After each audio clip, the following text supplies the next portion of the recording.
E aí galera, aqui é o podcast de Clínico para Clínico. Meu nome é Vitor, estamos com o Joaquim aqui também e Dr. Eric.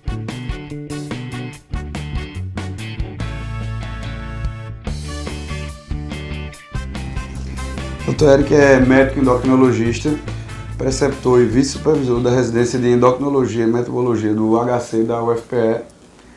E hoje é o nosso convidado aqui para a gente discutir o tema de osteoporose. Certo, para a gente discutir o tema de osteoporose, a gente vai começar com um caso clínico, tá certo? Vamos lá. Dona Maria Fratulina, de 65 anos, tabagista de longa data, baixo IMC, precisou fazer uma esterectomia quando tinha 45 anos e ela chegou no seu consultório para fazer um check-up. A única queixa que ela tinha era a dor óssea, certo? Então, pensando na possibilidade de osteoporose, por essa história clínica, qual é o manejo que a gente tem que ter com essa paciente, doutor? Primeiro, boa noite, né? Boa noite. Ou bom dia, ou boa tarde. Queria agradecer o convite, uma honra, são meus ex-alunos. Estou muito honrado de estar aqui. E meu paciente, então vamos lá, paciente de 65 anos, sexo feminino, né, tabagista, baixo peso, baixo IMC, e chega aos 65 anos, e quando se fala de check-up, muitas vezes a gente esquece que essa paciente, né, nessa idade, com alguns fatores de risco, pode ter osteoporose. Né? É muito comum clínico deixar passar isso aí, só pedir aqueles exames bioquímicos, de rotina básicos e esquece da densitometria óssea. Então é uma paciente que claramente tem indicação de fazer densitometria óssea, e se você está pensando na saúde óssea dela, tem alguns exames laboratoriais que você tem que incluir nos exames de rotina, principalmente cálcio, com albumina sempre, fósforo, a função renal, vitamina D, 25-hidroxivitamina D, né? Que aí depois se você está avaliando a saúde óssea, você vai ter que saber se ela precisa de reposição de vitamina D, como é que está a ingestão de cálcio dela, para poder otimizar a sua intervenção, se for necessária ou não. Né? E, assim, quanto aos fatores de risco, a gente sabe que ela tem alguns fatores de risco, como tabagismo, magra, né, baixa IMC, mas o que mais que ela poderia ter e outros pacientes poderiam apresentar? Fator de risco. Ela, exatamente isso que você falou, a idade é um dos mais importantes, né? Então, à medida que a idade avança, o risco de perda de massa óssea, fragilidade óssea, consequentemente fratura, vai aumentando. Mas os principais fatores de risco conhecidos são história prévia de fratura por fragilidade, não é qualquer fratura, né? Uma fratura por trauma não é considerado um fator de risco, e história dos pais, principalmente mãe, com fratura de quadril. Né? Então são dois fatores de risco importantes que tem que se considerar e tem que ser questionado. E fratura de baixa intensidade, seria em qualquer lugar? Por exemplo, o paciente torceu o tornozelo, tem uma fratura no tornozelo? Não. Não. Primeiro, fratura de fragilidade é quando da própria altura, né? Ou menos do que isso. O paciente está em cima de um batente, digamos assim. Caiu da cadeira. Caiu da cadeira. Isso não é fratura de fragilidade. Mas tem alguns locais que você não considera. Seria pé, tornozelo, mão, coluna cervical e crânio. Esses locais não se consideram fratura de fragilidade. Punho, sim. Mas mão, tornozelo e no caso, pé, punho, quadril, né? E fratura da coluna vertebral, não é isso? Essas são as mais comuns, né? Sim, mas aí poderiam entrar outras fraturas também. Sim, qualquer outro local desse que eu não citei pode ser considerado fratura de fragilidade. Beleza. Então, nesse caso, a gente pediria densitometria óssea para ela, não é isso? E se fosse um paciente do sexo masculino, a gente solicitaria densitometria óssea ou não? No sexo masculino é mais comum ainda a gente esquecendo a densitometria óssea nesse check-up. Né? Muito mais comum. A gente lembra muito da osteoporose na mulher devido à pós-menopausa e esquece que o homem também faz osteoporose. Né? E no homem, quando ele fratura, a fratura é pior. Né? Mais grave, o prognóstico é pior. Por quê? Porque geralmente eles fraturam com a idade mais avançada. Porque a osteoporose no homem está mais relacionada à idade. A osteoporose, o pessoal chama de osteoporose senil. Né? Então vai ser aquele homem acima de 70 anos de idade. Na mulher, pós-menopausa para queda do estrógeno, então tem uma rápida queda de massa óssea e ela já está ali sob risco de fratura. Então na mulher mais cedo, aí a gente acaba lembrando muito mais na mulher do que no homem. Mas todo homem acima de 70 anos deveria ser pedido pelo menos uma densitometria óssea de rotina. E aí não tem osteoporose, ok. Mas se tiver osteopenia e osteoporose, o paciente tem que ser acompanhado no tratado. E tem alguns guidelines que colocam todos os pacientes acima de 50 anos, os guidelines... É uma coisa bem misturada, não tem um consenso. Não existe um consenso entre todos, mas o que mais é aceito, principalmente para aqueles guidelines mais, digamos assim, a palavra que eu posso usar, mais... Não mais utilizados, mas mais aceitos na comunidade científica. Eles recomendam 70 anos para homens e 65 para mulher. Agora, se abaixo disso tiver fatores de risco associados, deve-se pedir a densitometria. Então essa mulher, por exemplo, nesse caso, tem 65 anos, ela não tem indicação. Mas antes de 65, ela já tem indicação. Que é tabagista, tem baixa IMC, que são fatores de risco para perda de massa óssea. Mesmo assim, no caso da mulher, é bem estabelecido isso, mas o sexo masculino também. No homem, mesmo fator de risco, antes dos 70 anos, a gente solicitaria. Isso. Então, uma história familiar de fratura, isso. Tem que investigar. E não lembrar também o hipogonadismo, né? Que hipogonadismo ao longo da vida é fator de risco para causa de osteoporose, e todo homem com hipogonadismo deve ter uma densitometria solicitada. E lembrar do equilíbrio também. Independente da idade. Independente da idade. Tem que ser pedido. Mesmo no jovem, se o homem jovem faz hipogonadismo, ele deve ter uma densitometria óssea, pelo menos uma solicitada. Beleza. Então, Dona Maria Fratulina chegou, né, trouxe o resultado do exame no retorno e tinha um T-score abaixo de 2,5, né, e desvios padrões, e um Z-score dentro da normalidade, maior do que 2. No caso, menos 2, quer dizer, maior isso, que menos 2. Maior do que menos 2, mais positivo, né? Então, ela tem um diagnóstico de osteoporose, e aí como é que a gente pega esse resultado de exame, como é que a gente vai confiar nesse exame? Como a gente pode olhar para ele e dizer que ele foi bem executado, está direitinho, a gente pode dizer que ele está certo. Isso é um ponto muito importante, porque assim, todo mundo geralmente sabe quais são os pontos de corte do score T para dar o diagnóstico de osteopenia ou de osteoporose, né? Só que muitas vezes a pessoa olha só aquela página na frente da densitometria que está lá dizendo qual é o score e qual é o diagnóstico. E esquece de ver as imagens. Tem um estudo italiano que mostrou que cerca de 90% das densitometrias estavam erradas. Numa clínica especializada, lá 90% tinha pelo menos um erro. Né? E esses erros eles podem ser desde artefatos que não foram vistos na hora da execução, um botão, um acessório que não foi retirado, até mau posicionamento, que é muito comum. Né? Então tem que ver se o colo do fêmur está bem posicionado, tem que ver se a coluna vertebral está bem posicionada. E existe uma padronização para isso. A coluna não pode estar torta, algumas estruturas ósseas têm que aparecer na imagem. Né? Por exemplo, a gente vê a coluna, ela tem que estar centrada, você tem que ver partes cristas ilíacas, você tem que ver L5, você tem que ver T12, você tem que ver parte das costelas flutuantes. Se não tem isso naquela imagem, está mal posicionado. Certo? Colo do fêmur, o fêmur tem que estar reto. Trocante menor não pode aparecer.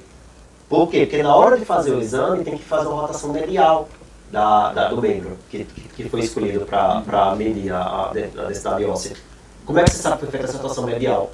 Pelo trocante menor. Se ele desaparece, é porque foi feita a rotação. Se ele está ali, é porque não foi feita essa rotação medial. Então, assim, é muito comum ter erros, e isso muda completamente o resultado. E isso aí geralmente muda para mais ou muda para menos? Depende do erro. Tem erros que mudam para mais, tem erros que mudam para menos. Então, tem que ser feito alguns erros não precisa do paciente repetir o exame. Alguns erros você faz uma cartinha pedindo o paciente voltar lá no local que fez o exame, diz qual foi o erro que você acredita que existe, e eles podem consertar só nos dados que estão armazenados lá no computador. Mas alguns erros de posicionamento a gente tem que fazer. Posicionamento só fazendo a nova densitometria. Não dá. Questão também de osteófito. Isso. Principalmente paciente mais idoso. O osteófito em colunas, tem muito osteófito, isso vai superestimar a massa óssea. Um valor maior do que realmente aquele paciente tem. Então, às vezes, se tem muito osteófito, você tem até que eliminar a coluna da sua avaliação. Certo? Às vezes, o paciente com muita osteoartrose, tem muito osteófito, não dá para avaliar. Mas se, por exemplo, o técnico deixa de selecionar os osteófitos, isso aí atrapalha? Ou não pode deixar. Não pode, tem que selecionar tudo. Tem que selecionar tudo. Entendi. E questão também de fratura, de vértebra, também atrapalha a análise? Atrapalha. Se o paciente tiver fratura, por exemplo, vai avaliar de L1 ou L4, né? Porque a gente avalia em coluna. tem uma fratura de L3. Não se pode avaliar L3. A L3 tem que ser excluída na análise. Certo? E essa exclusão é feita pelo técnico lá na frente do computador na hora que está fazendo o exame. Ele mesmo vai lá, seleciona L3, clica lá, excluir e pronto. Ou aí o computador só calcula L1, L2 e L4. E aí quando vem o resultado do exame a gente usa o pior resultado, não é isso? A gente usa o pior resultado. O pior resultado do T-score. Se colo do fêmur deu osteopenia, coluna vertebral deu osteoporose. O paciente tem osteoporose, que é o pior. E é errado quando quem está dando laudo bota lá na frente, no laudo, né? Osteopenia em quadril e osteoporose está errado. Ele não pode fazer isso, é recomendação internacional, inclusive. Ele tem que colocar diagnóstico de osteoporose, não é para escrever osteopenia. Uhum. Certo. Eu ia perguntar outra coisa e esqueci. Isso a gente vai cortar da edição.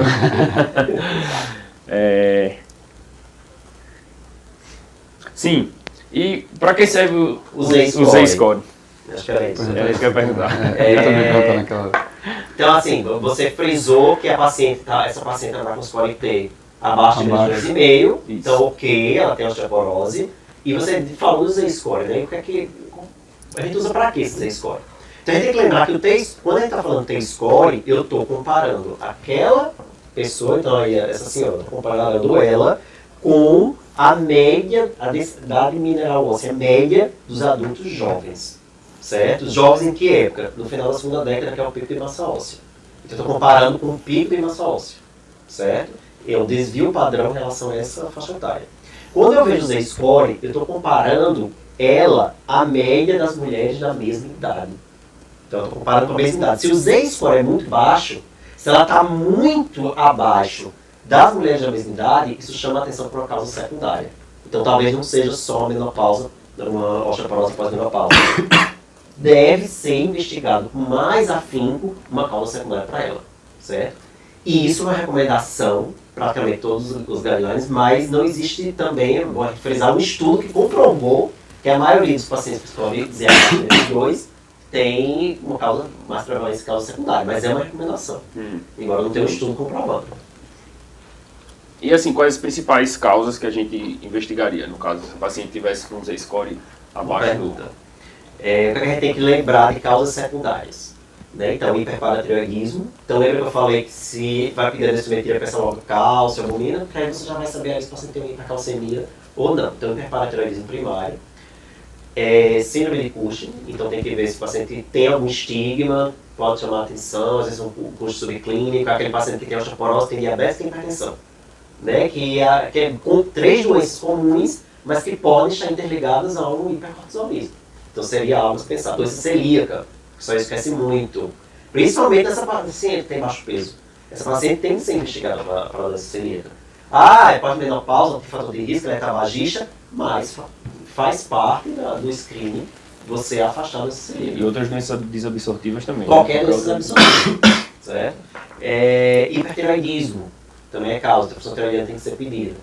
Mieloma múltiplo, tá? Então, pelo menos um hemograma, você tem que fazer, se tem anemia, se tem hipercalcemia, já acende para suspeita de mieloma, pede o eletroforese proteínas. O TSH e T4 livre entraria então já no primeiro... Já entraria no primeiro, laboratorial. sim. Então, além do cálcio de pedir, também PTH lá no início? PTH, do ponto de vista populacional, não é custo efetivo sair pedindo PTH para todo mundo que você está suspeitando de ambulatorial que está osteoporose. lá na emergência, não, na saúde pública inicial. Exatamente, Básica, você não vai pedir. Se o cálcio vem alto, você Aí a pede. gente começa a investigação. Isso. Mas assim, existe a prática pessoal de cada um. Tem muitas pessoas, muitos médicos que já pedem de cara PTH, mas vai depender também se tem ou não disponível PTH para fazer. Outra coisa é a calciúria, 24 horas. Se esquece muito de pedir, porque hipercalciúria idiopática é causa de perda de massa óssea. E aí a calciúria vai ter duas funções para a gente. Uma é afastar essa causa como causa secundária de perda de massa óssea. Outra é avaliar se a ingestão de cálcio daquele indivíduo está adequada. Eu não vejo isso pelo nível de cálcio sério. Porque se a ingestão está baixa, para o cálcio sério ser mantido normal, o que vai diminuir é a calciúria. Então vai deixar de eliminar cálcio, né, e a paciente vai estar com uma calciúria muito baixa. Então, Você faz, a auxílio está baixa, você orienta o aumento da ingestão, repete a auxílio depois para se certificar que aquela paciente está ingerindo mesmo leite e derivados. Ou tendo adesão ao cálcio que você prescrever. E então, ela tem a diagnóstico de osteoporose, né? E aí como é que a gente começaria o tratamento? Qual seria a principal medicação? O que é que a gente iniciaria para ela? A principal medicação é relativa. Né? A gente tem muito pouco estudo comparativo das diferentes classes de drogas para dizer que essa é melhor começar do que aquela. Né? Então, acho que uma coisa que a gente tem que pensar muito, principalmente em termos de saúde pública, é o custo. Tá? Então, bisfosfonato, principalmente o bisfosfonato oral, ele é mais acessível, pelo custo mais baixo e tem uma excelente efetividade. Certo? Então, na maioria dos casos, a gente vai ver o início do bisfosfonato oral, principalmente o alendronato. Bom, pode ser também isendronato, enfim, qualquer uma das duas. Agora, existem particularidades. Em relação à dose inicial, assim, um alendronato? Alendronato 70 mg por semana e o isendronato 35 mg por semana. E entre esses dois, tem diferença, assim, de a gente começar um ou outro, ou Não. a efetividade é igual? A efetividade é basicamente a mesma, existe uma diferença se você pensar a longo prazo. Porque uma das grandes dúvidas é, tá, eu comecei o alendronato, e eu vou fazer quanto tempo? Quanto tempo vai durar? Né? 5, 10, 15, 20? Quanto tempo eu vou usar esse bisfosfonato? Daí, hoje em dia, a tendência é você reavalia o paciente com 5 anos de uso. A partir dos 5 anos, você vai ver se vai dar o holiday, as férias do medicamento, né, ou se vai continuar. Se você decidir pelo holiday, o alendronato tem um efeito residual mais prolongado do que o isendronato. Então, o efeito do alendronato é de 3 a 5 anos, enquanto do isendronato são cerca de 2 anos. Se você pensar a longo prazo, quando você parar a medicação, se a paciente tiver feito alendronato, esse efeito sem medicamento vai ser mais tempo. Então tem essa vantagem futura. E com relação ao custo dos dois, o senhor sabe dizer? O alendronato ele costuma ser mais barato. É mais barato ainda. É. Então, na prática, o que a gente usa É mais mais, alendronato. ele, além do custo, ele tem essa efetividade a longo prazo. Agora tem uma vantagem que ele dá menos efeitos gastrointestinais com o alendronato. Então você pode considerar até trocar, começar o alendronato, o paciente começou a ter efeito dispépticos, você troca para o isendronato, às vezes você consegue. O paciente consegue manter. E além do bisfosfonado oral, a gente tem o EV, né? Quando é que a gente vai fazer o bisfosfonado EV? Fazer, você pode, se for desejar paciente, não tiver dinheiro para pagar, ela pode fazer de cara o venoso. Não existe tem que fazer oral e só passa pro venoso se der alguma coisa errada com o oral. Pode fazer, se for do desejo do paciente. Mas, considerando uma indicação clássica, né? Você começou o oral, se ela teve intolerância, aí está usando alendronato, trocou para isendronato, não a intolerância, é a indicação de fazer o venoso. Que aí você vai eliminar essa intolerância gastrointestinal. Outra indicação quando você tem contraindicação das orais, que seria o quê? Paciente que já tem úlcera, né, você não vai fazer o bisfosfonato oral, paciente que tem esofagite, paciente que tem esôfago de Barrett, paciente que tem varizes esofágicas. Né? Nenhuma dessas condições você pode fazer o bisfosfonato, porque a gente sabe que o bisfosfonato tem um efeito erosivo sobre a mucosa gastrointestinal. Né? O paciente acamado, a gente teria mais indicação Bem de lembrado, fazer venoso. Acamado não pode bisfosfonato oral, porque ele precisa, aquela história, o paciente precisa estar... não pode deitar, tem que ter inclusão ortostática para poder tomar e garantir que o comprimido vai, pela gravidade, chegar no estômago e vai ficar impactado no esôfago. E em relação ao horário, tem diferença o horário Tem. de tomar a medicação? Qual é o horário? Tem que ser em jejum. Em jejum? Em jejum. O bisfosfonato é uma medicação muito chata, porque só 1% dela é absorvida depois que você ingere. Então não pode ter nenhum alimento. Tem que ser tomada com água e uma coisa que se esquece, água não pode ser mineral. Tem que ser água fervida ou filtrada. Tá? Aí tem que ter muito cuidado, porque eu já tive paciente que eu disse que a água era fervida ou filtrada e ele fervia água mineral. Né? Ou que fervia a água e tomava ela fervendo. A gente tem todo um cuidado de explicar, para não gerar A só é gigante, né? Assim, só das orientações para fazer. Tem que deixar tudo isso no receituário também, né? Tudo por escrito. E o paciente não pode deitar. Não pode deitar, nem se alimentar, né? Nem se alimentar. Quanto tempo? 1 hora. 1 hora. E Mas pelo menos uma vez por semana. Tem essa vantagem, porque se fosse todo dia realmente era chato. É aquele voozinho que quando você chega no prédio, ele tá caminhando ali pela manhã, tá descendo pra sair pra trabalhar, o Aí voozinho tem tá muito cuidado com caminhando. essas histórias também, porque tem uma paciente que diz, não vou tomar esse remédio não, porque eu não aguento, tem que ficar uma hora andando. Não tem que ficar uma hora andando. Ela pode ficar sentada em posição relaxada. Já a outra disse, eu não quero tomar esse remédio porque eu tenho que ficar assim, parada, por uma hora. Não! São os entendimentos, a gente tem que explicar muito bem, né, para não gerar falta de adesão, porque você acaba gerando falta de adesão. E além do bisfosfonato, o que a gente pode usar também? Alguns guidelines colocam que a gente pode usar teriparatide ou denosumab. Você pode usar qualquer uma. Tanto faz, a recomendação... Claro, existem indicações para o teriparatida, por exemplo, que seria a osteoporose grave. Que seria a osteoporose grave. Né? É um paciente que tem um score T abaixo de menos 3, certo? No diagnóstico, ou é abaixo de menos 2,5 com fratura, seja ela qual for. Tem esse paciente, já seria mais indicado você fazer o teriparatida, que seria uma droga anabólica. Então você causa um anabolismo ósseo, o tempo de uso do teriparatida é 2 anos, depois começa o bisfosfonato. Então também não faz 2 anos e para, porque depois que você para, perde tudo. O teriparatida não tem efeito residual como o bisfosfonato tem. Então você tem que fazer por 2 anos, para a medicação e depois o bisfosfonato. Agora, claro, é uma medicação cara. Né? Então, por exemplo, o Estado ele libera, mas tem que ter essas indicações que eu falei. Porque senão ele não vai liberar. É como se fosse um resgate para o paciente que está mais necessitado, né? Isso. Melhorar desse Mas qualquer paciente pode usar. Inclusive, teve o estudo VERO, que foi um estudo que utilizou o teriparatida, comparou com o uso de bisfosfonato, e que mostrou que o teriparatida era superior em qualquer situação, basicamente. Então, paciente com osteopenia, paciente com osteoporose sem fratura, né, foi superior sempre. Então, se você puder fazer para o paciente quiser pagar por ele, tiver dinheiro, não só quiser, né? Tiver dinheiro para pagar, então você pode fazer aí por 2 anos e depois fazer o bisfosfonato. Então, na verdade, ele seria superior aos outros, a bronca dele é o custo. Não, depende do que você está chamando de superior. Ganha, pode, do ponto de vista de massa óssea, ele pode estar ganhando mais massa óssea do que o bisfosfonato, por exemplo, aquele dado objetivo que eu estou olhando. E vai reduzir mais risco de fratura. O VERO mostrou isso, que ele era superior nesse aspecto. Naquele tempo de uso, o paciente tinha menos fratura. Mas, por exemplo, quando a gente vai olhar os tipos de fratura, o teriparatida, os estudos que foram utilizados para liberar pelo FDA, não foi mostrado que ele diminuía a fratura do quadril, isolada. Ele não diminui a fratura do quadril. Hoje, o entendimento é esse. Embora tenha saído uma meta-análise agora recentemente, mostrando que nessa meta-análise, pegando experiências de vários serviços, parece que diminuiu essa fratura. Mas o que a gente tem classicamente é que ele não diminui fratura de quadril. Então, se essa for a sua grande preocupação, você não pode afirmar para o paciente que um teriparatida vai reduzir o risco de ter uma fratura de quadril, que é a pior fratura. É a pior. É isso que a gente fala. Então, o que é superior? Isso é relativo.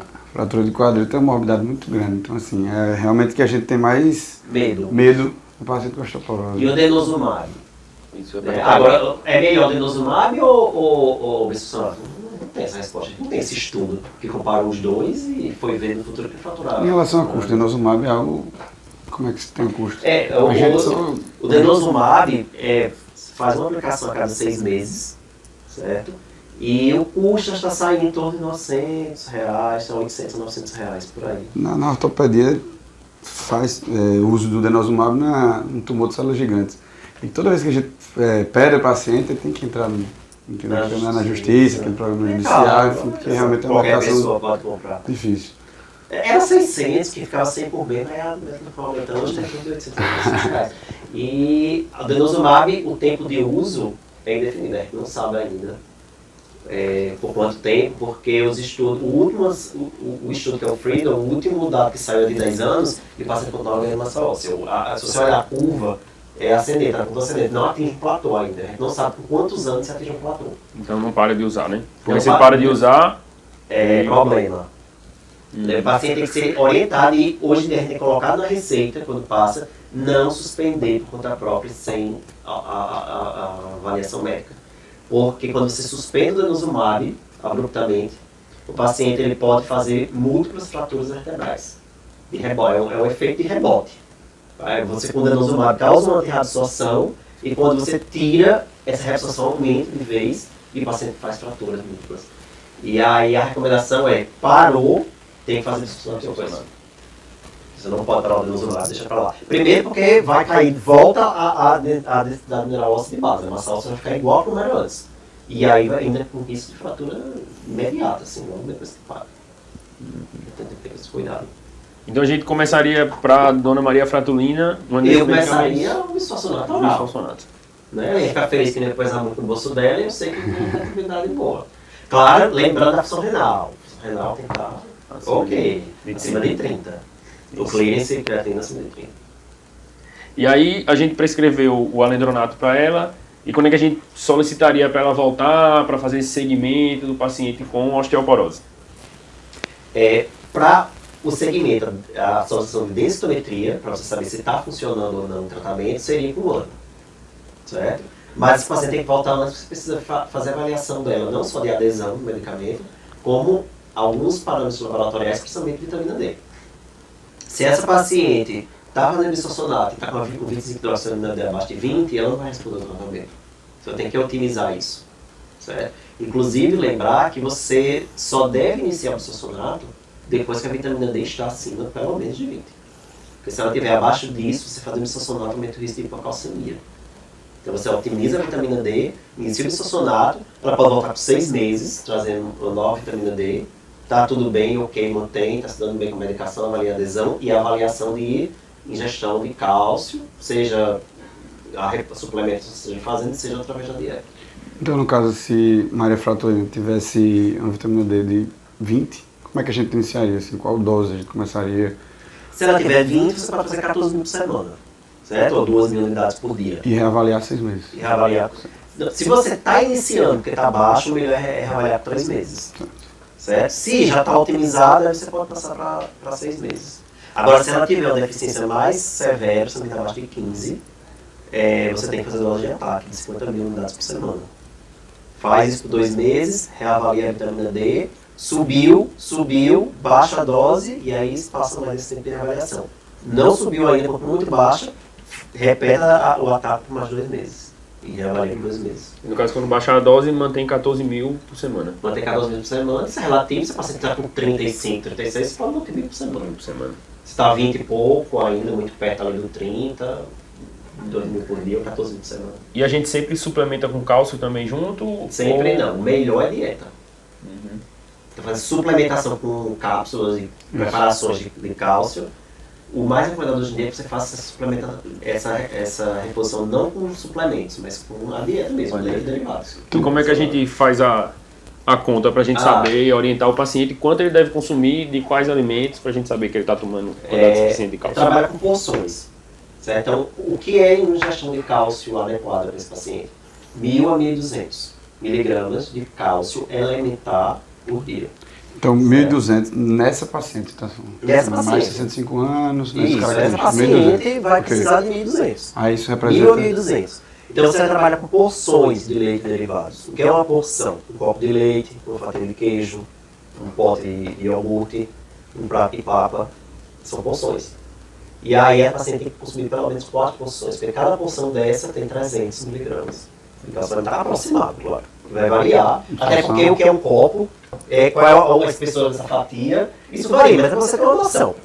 Né? Então 4 porções por dia você já fica mais tranquilo com aquela paciente. Aí você faz uma calciúria, a calciúria está ok, então deixa quieto, ela deve estar realmente... Isso, qual leite que seria? Qualquer leite, claro, qualquer... Depende do perfil também, o paciente é diabético fazer leite desnatado, talvez desnatado, mas... Existem os leites enriquecidos de cálcio, Molico, eu até fazendo propaganda. E nada não. Depois vai cobrar, né? Existe o leite enriquecido em cálcio. Pode orientar o paciente a fazer uso. Então 4 porções. 4 porções. Então orientou isso, o paciente está fazendo isso, já está tranquilo. Porque também, se está com a vitamina D otimizada, ela tomando bisfosfonato, se a ingestão de cálcio não está boa, isso é causa de falha terapêutica. É o tripé aí. Você vai fazer a droga específica, que no caso é um antirreabsortivo bisfosfonato, nesse caso específico, a vitamina D otimizada e o cálcio.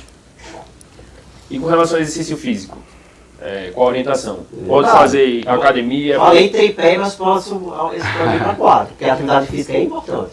Estimula a formação óssea e deve fazer parte do tratamento. E aí, mas qualquer exercício físico? Qualquer exercício físico. Para o paciente se adequar. Claro que existem limitações. O paciente tem já uma perda da óssea importante como uma fratura. Você não pode fazer exercício em academia ou precisa ser abaixado, tem que ter cuidado. Atividade de impacto, né? De impacto, vai. Desde que seja constante, né? O exercício. Tem que ser um exercício constante, a hidroginástica, a caminhada, a bicicleta. Qualquer coisa que faça bem para ele, né? Aí tem que ter cuidado, por exemplo, eu falei em dança agora. Mas cuidado, porque se o paciente já tem um risco de queda muito alto, você pode avaliar isso na prática, o risco de queda dele, né? Se o risco de queda é muito alto, então cuidado com a dança. Tem algumas atividades que tem que ter cuidado. Falando em risco, a gente não falou do FRAX, né? FRAX, né? Do score de risco. Essa paciente a gente já usaria o FRAX na primeira consulta? Como é que a gente usa? Só um minuto, o que é o FRAX? Verdade, o que é o FRAX? O que é o FRAX é onde a gente colocaria ele O FRAX é uma calculadora de risco de fratura. Tá? Então, assim, a gente trata a osteoporose para diminuir o risco de fratura. Esse é o objetivo.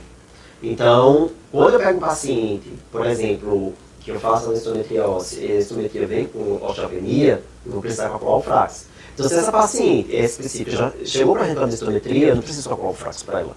Porque ela já tem osteoporose. Então ela já tem Então ela acabou. um risco. Ela tem um risco já é alto. Eu já sei que é alto, o score T já me deu esse risco alto, eu vou tratar, acabou a história. Se vem com osteopenia, aí vem a dúvida, trata ou não trata? É aí que entra o papel do FRAX. Certo?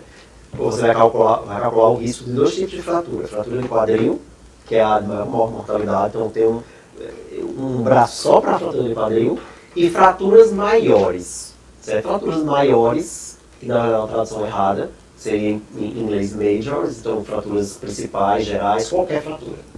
Certo? Então é o risco de ela ter qualquer fratura. Tá? E aí você vai calcular esses dois riscos. Se um desses dois riscos for alto, então esse paciente tem que tratar essa osteopenia. Essa vai tratar igual. Certo? Você vai escolher a droga, no caso pode ser o bisfosfonato, ver a vitamina D, fazer a reposição de cálcio e a atividade física. Agora, vamos supor que Maria Fratulina. Maria Fratulina estava atendida no interior de Pernambuco. Certo? E não existe a menor condição de ela fazer uma densitometria óssea. Nem você está, o paciente tem fatores de risco para osteoporose. Aí, neste caso, que você não tem acesso à densitometria óssea, o FRAX também entra como uma ferramenta importante. Porque você calcula, se o risco for alto, você está autorizado a iniciar tratamento para osteoporose desse densitometria. Então tem essa... Quanto é que seria o risco alto, no caso do... Na fala fica difícil de mostrar, porque na verdade você tem que colocar essa paciente numa calculadora que vai gerar um gráfico. E vai plotar essa paciente nesse gráfico. Esse gráfico, ele tem a cor verde, tem uma linha de intervenção, aí tem a cor verde embaixo e a cor vermelha em cima. Se o paciente cair no verde, ok. Então vamos supor que é uma osteopenia, caiu no verde, não precisa tratar. Vamos supor que é um caso que está lá no interior, não tem essa densitometria. Caiu no verde, ok. Dou orientações gerais, não vou me preocupar se está embaixo desse fratura. Caiu no vermelho, eu tenho que tratar. E eu posso tratar mesmo sem densitometria. Depois a gente coloca aí a imagem da calculadora. Eu acho que vale a pena. Na edição de vídeo. No Brasil, você tem que entrar no site da Abraço, ir lá na calculadora e fazer o cálculo. Eles não vão fazer, pelo menos a promessa, fazer um aplicativo depois para facilitar a vida da gente. Mas no momento tem que entrar no site da Abraço. E com relação à terapia hormonal? Essa paciente teria indicação da gente fazer terapia hormonal? A gente usa para tratar a osteoporose ou não? Como é que é? Primeiro, assim, essa paciente não tem indicação porque ela tem 65 anos. Certo? Depois de 60 anos, é contraindicado fazer reposição de estrogênio. Mas vamos supor que ela fosse mais nova. Eu posso usar o estrógeno para tratar a osteoporose? Terapia de reposição estrogênica não está indicada para tratamento de osteoporose. Ela não pode ser feita com esse objetivo. Agora, se essa paciente tiver alguma outra indicação de fazer a terapia estrogênica, por exemplo, os fogachos, você vai fazer a terapia estrogênica, e ela tem osteoporose, já está tratando a osteoporose. Aí você não vai precisar começar uma outra medicação também, porque o estrógeno diminui o risco de fratura. Certo? Então você poderia manter só o estrógeno. Mas ela não casaria. Então, ela a gente solicitou a densitometria, começou o tratamento.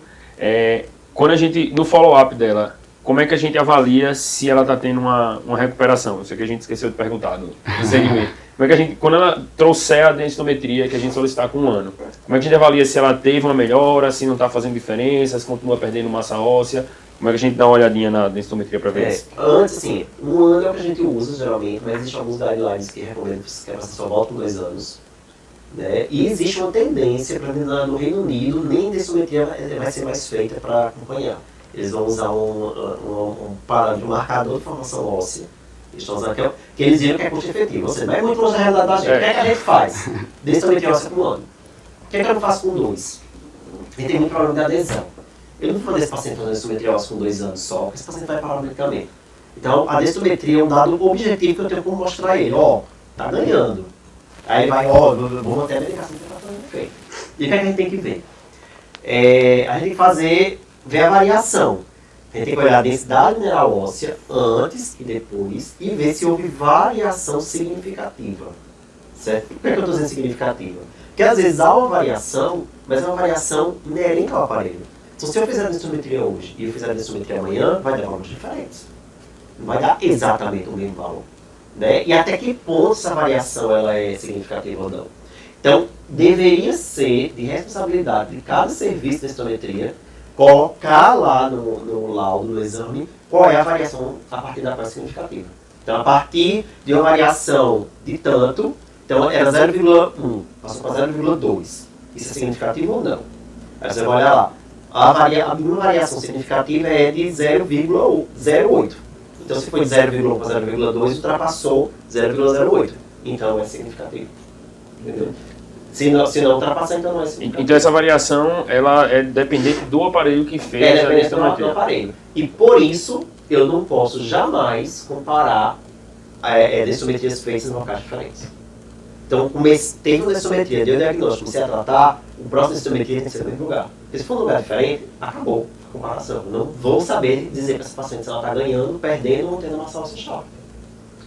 Não tem que ser feito no mesmo lugar e no mesmo aparelho. Então, se um lugar tem mais de 2 aparelhos, não pode sair, mesmo sendo da mesma marca. Tem que ser sempre no mesmo aparelho. E isso no serviço público, às vezes, é um grande problema.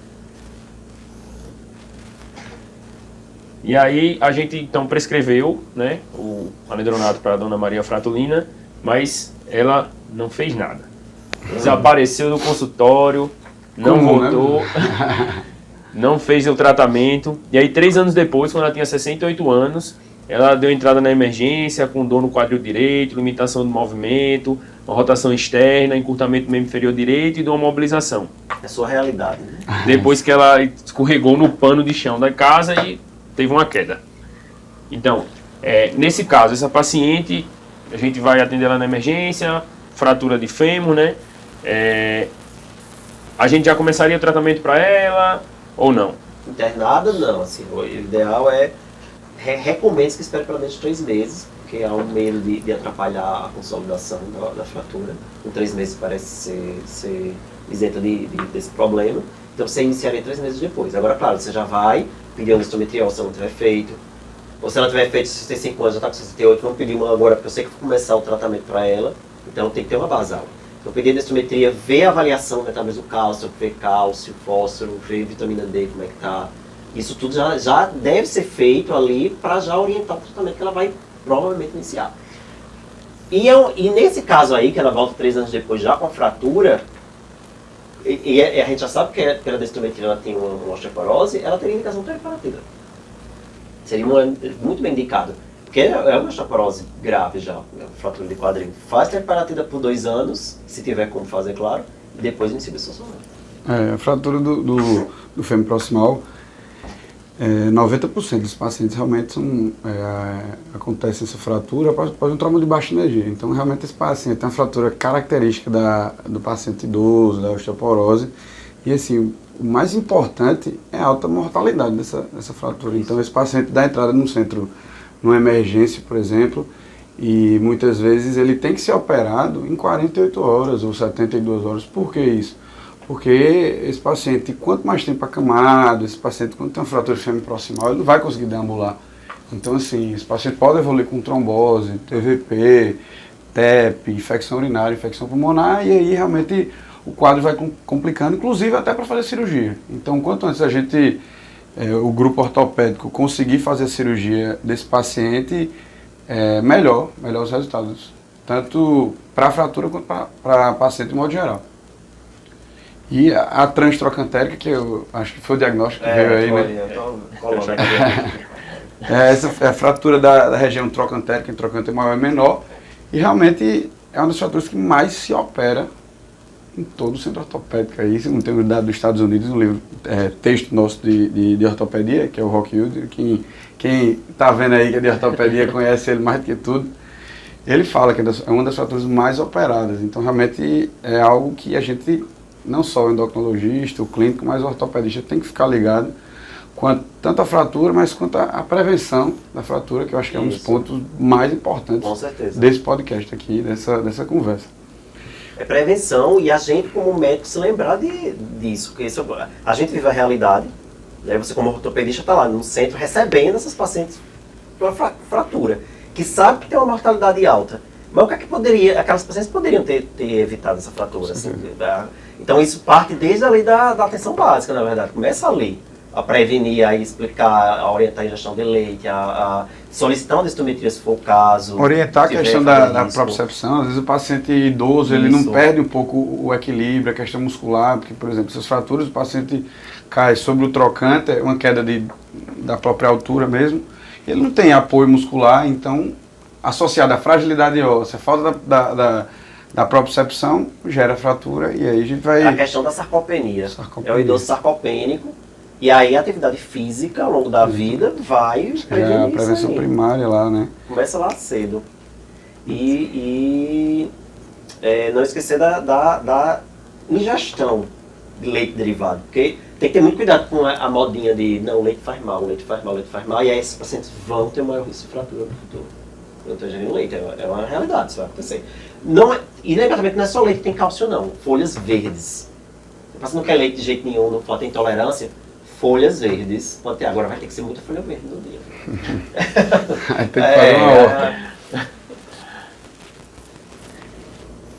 Acho que foi, né? E uma coisa importante é a orientação de queda em casa, ter cuidado, tapete... É um dado daqueles panos que ficam ali. Aqueles pano de chão mesmo aí. Pano de chão, exatamente. Tem muito cuidado. No banheiro tem que ter cuidado na hora do banho, então às vezes colocar um piso... Emborrachado, a questão de corrimão, isso aí a gente acha que é uma coisa simples, mas muda totalmente. Quem conhece a realidade de paciente com fratura de fêmur proximal sabe o quanto que é a morbidade. Além de custo mesmo para a saúde pública do país. Porque assim, tem toda uma estrutura para se fazer uma cirurgia dessa, para se como é que se diz, trazer esse paciente ao estado prévio dele. O custo que se tem por causa de fratura é altíssimo. Altíssimo. Se você previne isso, você também está contribuindo economicamente, né? Verdade. Mais alguma coisa? Então, acho que foi isso aí. Hoje a gente não falou de... Eita, tá gravando ainda? Tá. Que... Pode falar, diz aí. De fratura de coluna, preciso. Eu acho que tem que falar. Então, bora. pode ver.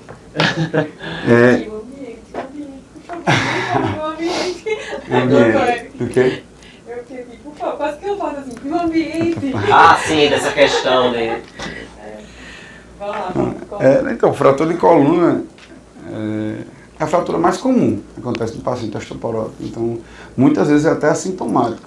2/3 são assintomáticos. A maioria é assintomática. Então, o paciente tem aquela dor inespecífica, o paciente já muitas vezes tem doença degenerativa, já tem alguma outra patologia de coluna, enfim. E a gente tem que ficar atento a isso, porque, por exemplo, o paciente que tem uma queda, por exemplo, ele pode evoluir com algum déficit neurológico, enfim, alguma outra patologia que possa vir a ter um tratamento cirúrgico. Então, esses pacientes têm que ficar atentos, tanto os pacientes quanto nós médicos, a dor em coluna, os pacientes já idosos, com esses fatores de risco, a importância de solicitar uma radiografia, muito ortogonal, né? Principalmente não tem que ser ortogonal, não existe sim uma incidência. Se ela tiver o diagnóstico de osteoporose ou de osteopenia, ir atrás. Porque a maioria é assintomática. Então não é esperar ela ter dor ou ela ter diminuição de a altura para poder você ir atrás da fratura aqui, principalmente naquelas situações de maior risco, que são os mais idosos. Tá? Homem acima de 80 anos, mulher acima de 70 anos tem alto risco de fratura de vértebra. E então, cifose que o paciente tem, né? O paciente com aquela cifose e você vai deixando. O paciente usa glicorticoide. Faz muita fratura de vértebra. O paciente começou o glicorticoide, está aí usando cronicamente, tem que ir atrás, tem que fazer densitometria e tem que ir atrás de fratura. Lembrar que lesão de coluna, a gente está falando sobre osteoporose, mas assim, tem outros diagnósticos também que pode ter uma fratura de vértebra, um colapso vertebral, por exemplo, uma doença metastática, mieloma múltiplo. Então realmente a gente tem que ficar com esse rol de hipóteses diagnósticas nesse paciente, né? Porque o paciente idoso, mais de 40, 50 anos, que vai ter doença metastática, pode ter uma lesão também de coluna vertebral. Então nesse paciente, o paciente chega que a gente pensa em osteoporose, a gente é indicado fazer o rastreio dessa lesão de coluna vertebral. A densitometria e um raio-x. Assim, você faz a densitometria. Se tiver osteopenia e osteoporose, é importante ir atrás, principalmente se tiver esses fatores de risco, idade e uso de glicorticoide. Ou se tiver os sintomas, né, que já foram falados, de dor, ou se você for importante, ou perda de altura, aí tem indicação, você tem que fazer mesmo. Aí você vai pede junto. Então, a fratura de coluna realmente é mais comum, geralmente ali no são tóraco-lombar, torácica baixa, e além delas tem outras fraturas, né? São características do paciente com osteoporose, com fratura do rádio distal, fraturas muito comuns, quem vive o dia a dia da ortopedia. O paciente cai e faz isso. Um punho em hiperextensão, ele cai, aí na maioria das vezes tem aquela fratura metafisária com desvio dorsal, que parece um dorso do garfo.